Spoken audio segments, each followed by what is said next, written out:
Hello, everybody. Today we're going to look at a new lesson with some very interesting learning points. The grammar is going to look at past modals of must have, would have, etc. We're going to look at vocabulary with verb. We're going to look at close comparisons, two verbs that are often confused. So pairs of verbs that are often confused. We're going to go over that. Actually, the audio files are going to do that. And then finally, we are going to look at the weak form of have with pronunciation, could have, not could have, could have. And so that's going to be part of the pronunciation practice. Let's go get right to the modal verbs. And there's an opening exercise that I'm going to actually work with you on. So we've got this photo here on the left. And it says, look at the photo with a partner. So you can do this with someone. I'm going to do it with you. I'm going to practice it now with a partner. Predict who the people are, where they are, and what they're arguing about. Use could be, can't be, and must be. So I'm going to say they must be friends because they're around the kitchen table, which is in a rather informal setting. So I'm going to say that they must be friends. They almost certainly are friends. They can't be having a serious fight because people look rather happy. So the arguing is rather light. They could be talking about their next trip. They could be talking about rent, assuming maybe they live together. Now, there are two boys and three girls. So four of the people could be married. So there could be two pairs in this group, but it's hard to say. At the very least, they're friends. All right. And they can't be family because the distance between them all seems to be something of a friendship. So they can't be family. At least I don't think they are.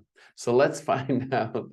Let me get your view on all of that a bit later. Now you're going to listen and check who the guilty person is and fill in the right blanks. And then the next part, D here, is identifying the meanings. Now we have here the various, it's probable, it's possible, it's impossible, somebody didn't do the right thing. So various degrees of probability. And we're going to look at that right now with the grammar bank. And I'm going to go through this because this is a really interesting exercise, especially for native speakers, because we don't often examine our own language. And so it's good to understand these small degrees of difference as well as some of the synonyms. So here we go. Ready? I must have left my phone at Anna's. I definitely remember having it there. And must have often deals with lost or potentially lost items. So this is a great example because whenever you're thinking about, your wallet, I must have left it at work because I remember bringing it because I bought lunch and I opened my wallet to pay for lunch. So I must have left it at work. So think about something you have lost or thought you lost and try to use must have in that example.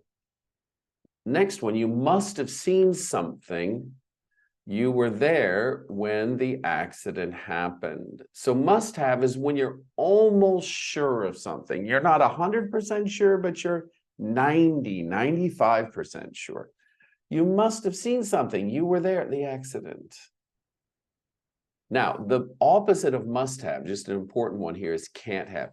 You can't. So if someone told me they left, they can't find their wallet, you can say, you can't have left it at home, or you couldn't have left it at home because I saw you pay for lunch when we were out today. So you couldn't have left it at home.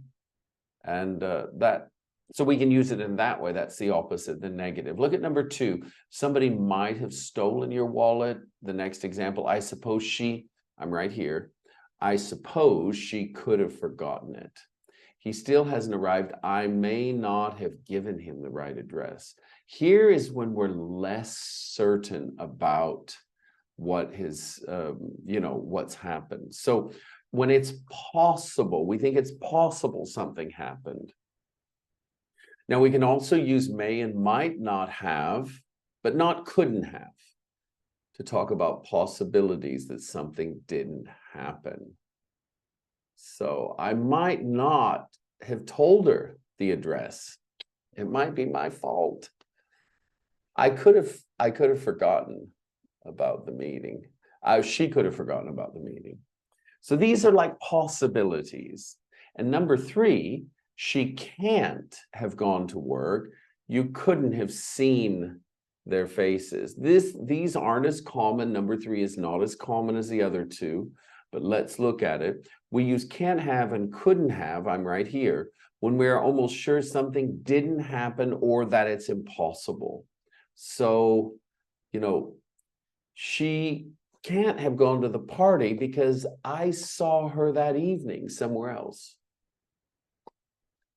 You couldn't have taken the test because I was at the exam and I didn't see you. So this is when we're almost certain something didn't happen.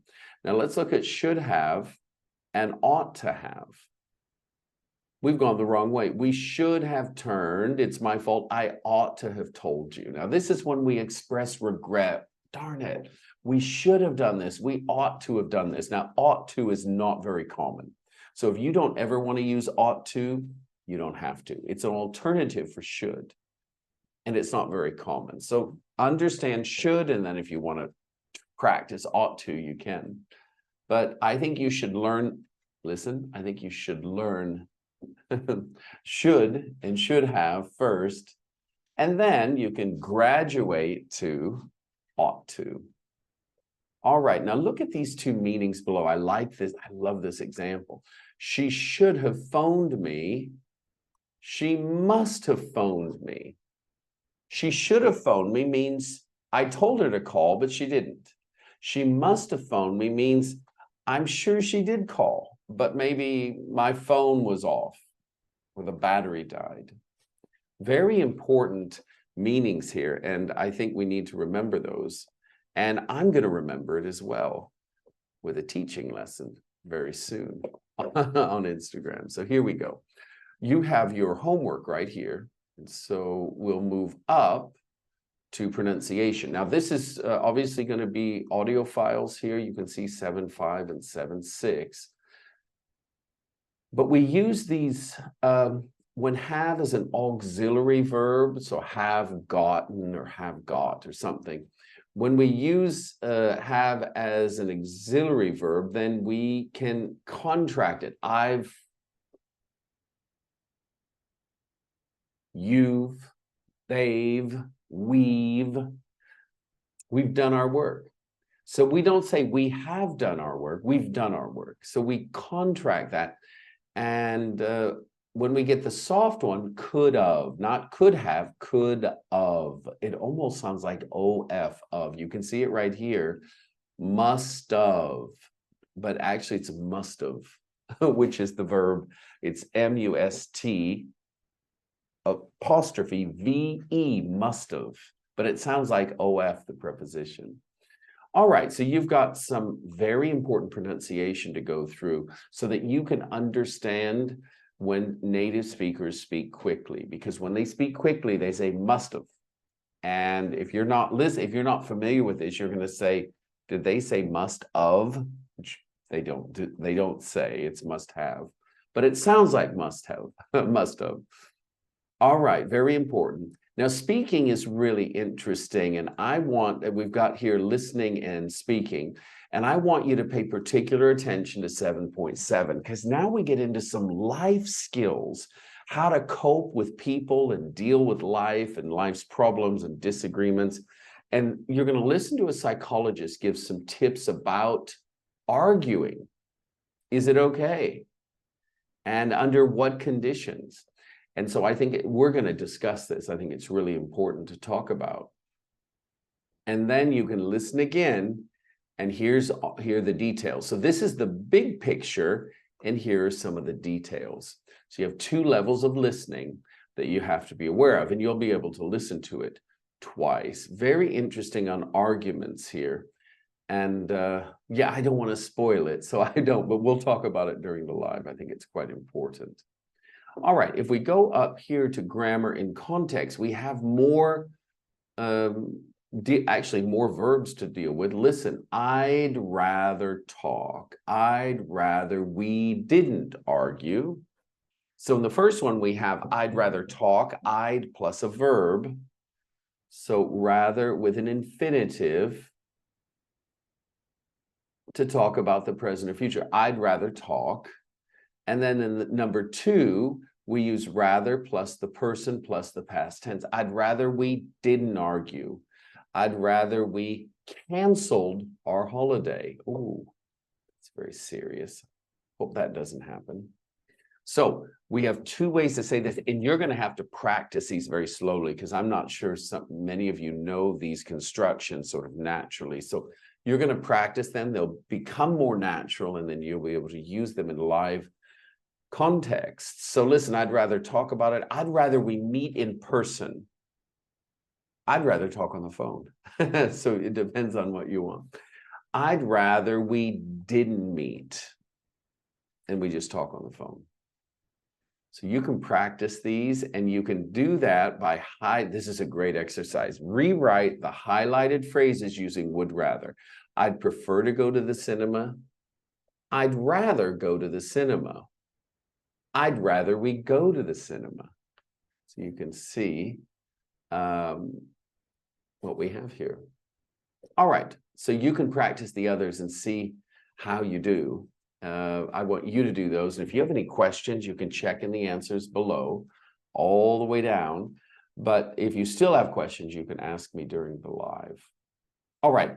Now, you're going to work in pairs, and I want you to actually, we have a listening assignment, a speaking assignment. You're going to make a recorded message and answer this question. I'm very curious.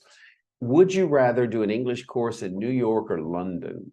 In other words, visit the United States or England. So I'd like you to tell me which and why. This is very interesting for me as a teacher. Which place is more alluring, more enticing, more interesting for you? So let me know. This is your speaking homework for the next class.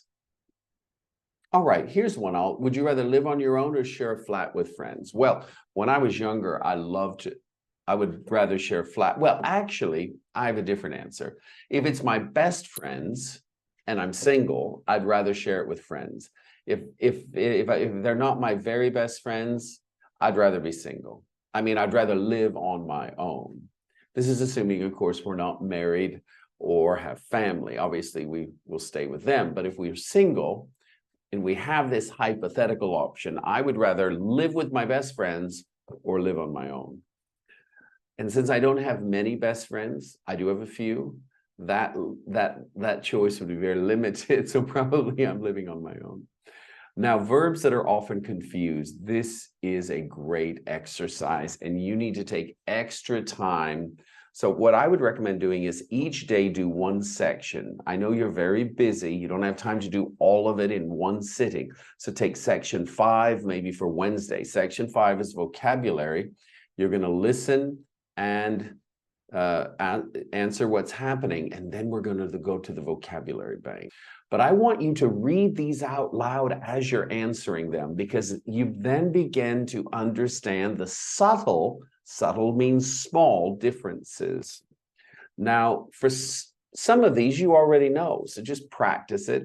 But for those that you're not sure about or that you didn't know, write them down or mark them in a file and practice them this week. And then make it a point to have a short list and use this in conversation, in the speaking club, in the live, or with your speaking partner. But use the ones you're not sure of or that you don't know in live conversation. That's how you expand your vocabulary, improve your English, and become more confident and be able to express yourself in different ways.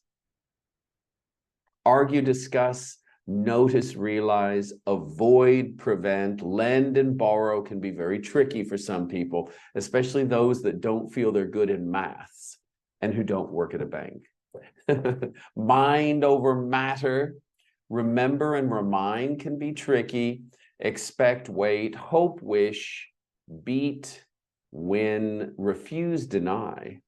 Raise and rise. This can be very tricky, especially since raise and rise can be used for similar meanings between the US and the UK. We'll talk about raise and rise. Lay and lie, very, very confusing for some, for most. And for most native speakers, lay and lie are going to be confusing. So if you're confused, just know that most native speakers are as well, so you're not alone. Rob and steal, I hope it never happens, but let's at least practice the difference here on paper, theoretically. Advise and warn, this is such an important exercise. You've got to take it seriously. All right, I implore you. If I implore you, that means I ask or beseech. I ask very seriously with great seriousness that you must do this. I implore you to take it seriously. Okay. All right, and then you've got this final exercise here that maybe we'll do just one or two, complete with a partner. Do you, if people are a bit late? Do you mind if people are a bit late when you have arranged to meet them? Or do you think it doesn't matter? I think most of you got that one. But number 2 might be tricky. Let's read it. Can you usually, family birthdays, or do you need somebody to pause if you need more time? Can you usually remember family birthdays, or do you need somebody to remind you? Number 3, have you ever, when you were on holiday? Oh, this is difficult. What was, pause the recording and think about this one because it's a little bit more complex. Have you ever been robbed? When you were on holiday, what was stolen? This is not easy. What was stolen? What would you people to do if they want to come to your country in the summer? What would you them to be careful about? Pause the recording. What would you advise people to do, and what might you warn them to be careful about? To be careful is the clue. Warn them, advise people on what to do. Number 5, do you think taking vitamin C helps to colds? What other things can help people to catching colds? Pause it. Do you think taking vitamin C helps to prevent colds? Prevent it. What other things can people do to avoid catching colds? Do you ever clothes from family, friends or family? Have you ever clothes to someone which they then ruined? You can't wear them again if they're ruined. Pause the recording if you need more time. Do you ever borrow clothes from family or friends? Have you ever lent past tense clothes to someone which they then ruined? And finally, 6 is, I think, the most difficult one. Have you ever won a cup or medal for anything? Are there any games or sports where you absolutely hate being beat? No one likes to be beat in a game. All right, well, you've got some work to do, and those are the answers. So study hard, good luck, and I'll speak to you very soon. Bye-bye.